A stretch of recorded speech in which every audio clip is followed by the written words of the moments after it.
31 मे रोजी आहे अधिक महिन्यातील पौर्णिमा तिथी। ही वर्षातील सर्वात पुण्यदायी तिथी मानली जाते। हा दिवस धनप्राप्ती, सकारात्मक ऊर्जा आणि चंद्र, भगवान श्री हरी विष्णू आणि माता लक्ष्मीची कृपा मिळवण्यासाठी अत्यंत शुभ मानली जाते।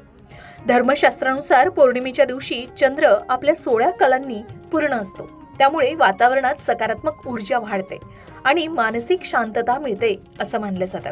विशेषतः अधिक मासातील पौर्णिमेला भगवान श्री हरी विष्णू आणि सत्यनारायण सोबतच चंद्रदेवाची पूजा केल्यानं घरात सुख समृद्धी, धनलाभ आणि समाधान येतं अशी श्रद्धा आहे। आता यंदाची पौर्णिमा तिथी ही 30 तारखेला आहे की 31 तारखेला, आणि या दिवशी कोणते शुभ मुहूर्त असणार आहे?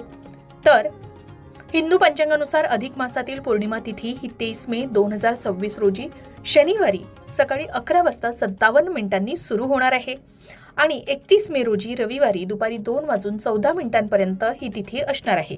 यामुळे उदय तिथीनुसार काही ठिकाणी 30 मे रोजी व्रत ठेवलं जाईल, तर स्नानदान आणि पूजेसाठी 31 मे लाही विशेष महत्त्व दिलं जात आहे। या दिवशी स्नानदानासाठी शुभ वेळ पहाटे सूर्योदयानंतर असेल। चंद्राला अर्घ्य देण्यासाठी संध्याकाळची चंद्रोदयानंतरची वेळ शुभ मानली जाते। त्यानंतर विष्णू पूजेसाठी शुभ मुहूर्त असणार आहे सकाळी आणि प्रदोष काळात। शिवाय लक्ष्मी पूजेसाठी विशेष वेळ असणार आहे संध्याकाळी दीप प्रज्वलन झाल्यानंतर।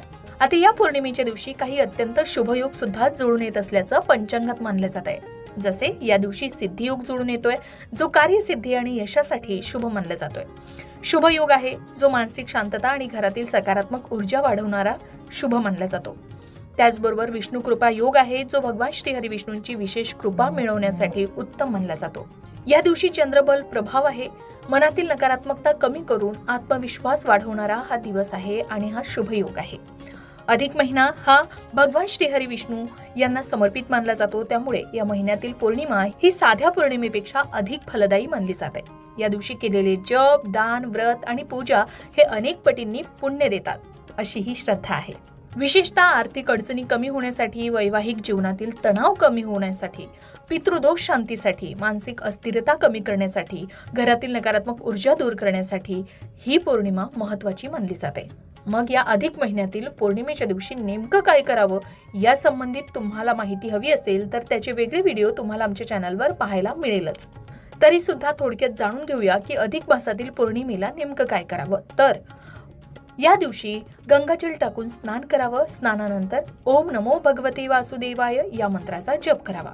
आपण पहाटेच हे पवित्र स्नान करावं। त्याचबरोबर भगवान श्री हरी विष्णू आणि माता लक्ष्मीचं पूजन करावं। त्यांना पिवळी फुलं अर्पण करावी, तुळशीपत्र व्हावं, विष्णू सहस्त्रनाम किंवा पुरुष सूक्ताचं यावेळी